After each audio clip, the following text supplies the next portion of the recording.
So how much money should you be saving for retirement if you make $100,000 a year? Stick through this video and I'll go through a detailed budget and show you. Hopefully you find it interesting and it helps with some of that planning for the future.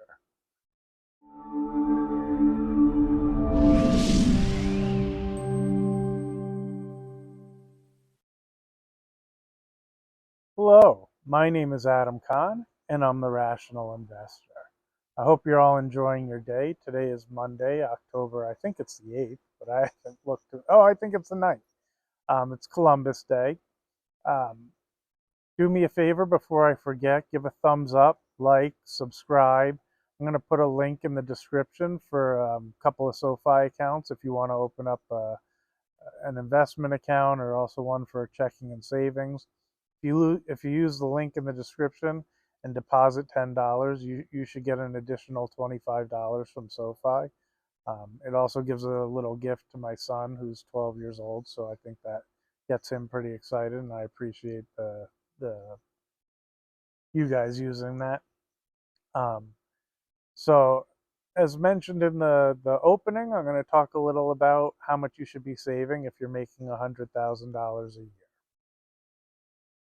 So, I was watching a YouTuber who I respect a lot talk about people making $100,000 a year and going into they should be saving at least 20% for their retirement. So I'm going to delve into that a bit and show you why I don't think that's very realistic.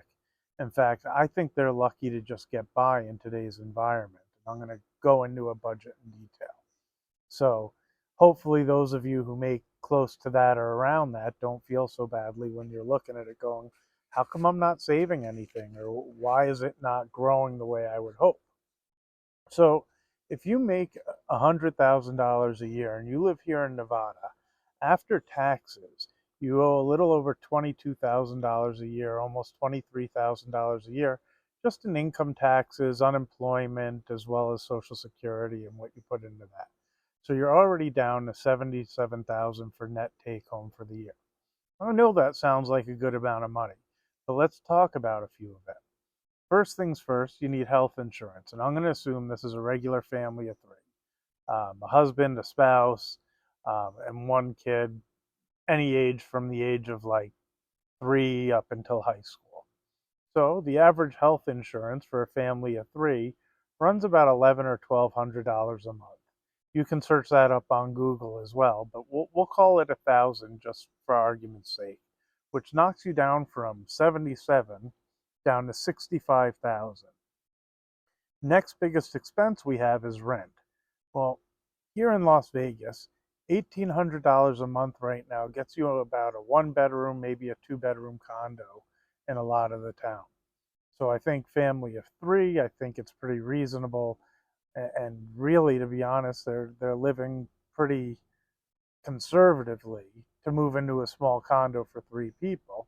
It's another $21,000 in change, which knocks you down from 65,000, 55, 45, 43,000, 42,500. You haven't gotten into anything yet.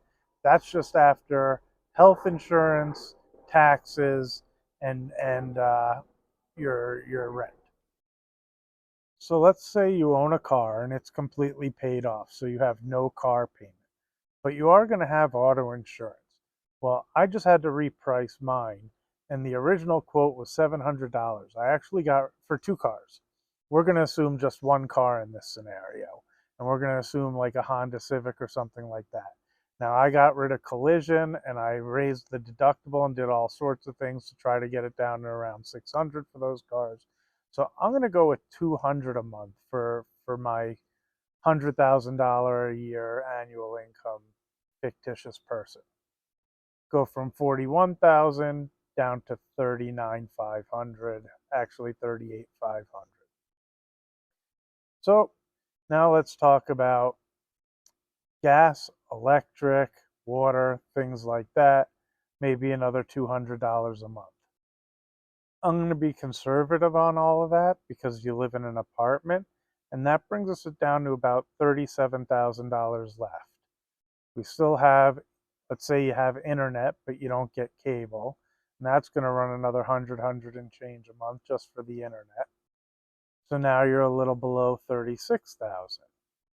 Well, you need to put gas in the car, even though we had insurance. Even let's say it's a Honda Civic, so it gets good mileage. Maybe you even work from home, so it's just going back and forth to the grocery store, and you're averaging maybe $30 a week. So call it $1,500 a year, down to about $34,000 yet left. Well, probably need a cell phone for you and your spouse, maybe 150 a month for the two of you. You don't get one for your kid. So now we're down to 32,500, and we haven't even talked about food yet. Well, food, at least for me, has gone through the roof. But let's say you keep things pretty tight. You go around 100, 150 a week. Um, puts you about 24,700 left over after all of that.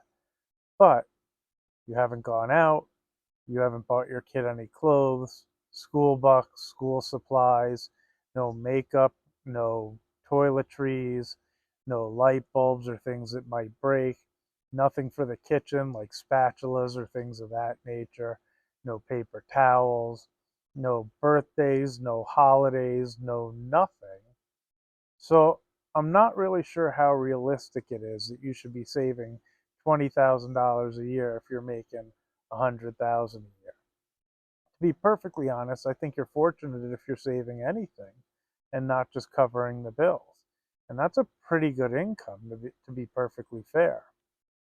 I haven't even factored for shoes if you need new shoes. I walk every day, so I try to get them to extend, but I probably need a new pair every 4, 5, 6 months. So call that once or twice a year.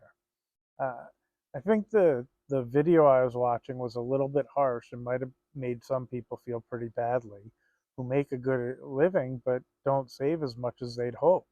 If they really break it down and look at their expenses, I really went conservative. They own their car outright, so no car payment, no additional cell phone charges. Like everything is owned outright and pretty reasonable in terms of living in a condo and not going above anybody's means. I just don't think the money stretches as far as some people think, and the incomes may sound really big, but they're going to get spent really quickly. So if you're watching and you make that income, don't feel bad. Do the best you can. Keep up with your bills. Don't fall into debt. Don't get the credit card bills going higher. The interest rates on those are really a killer, and they make it tougher and tougher.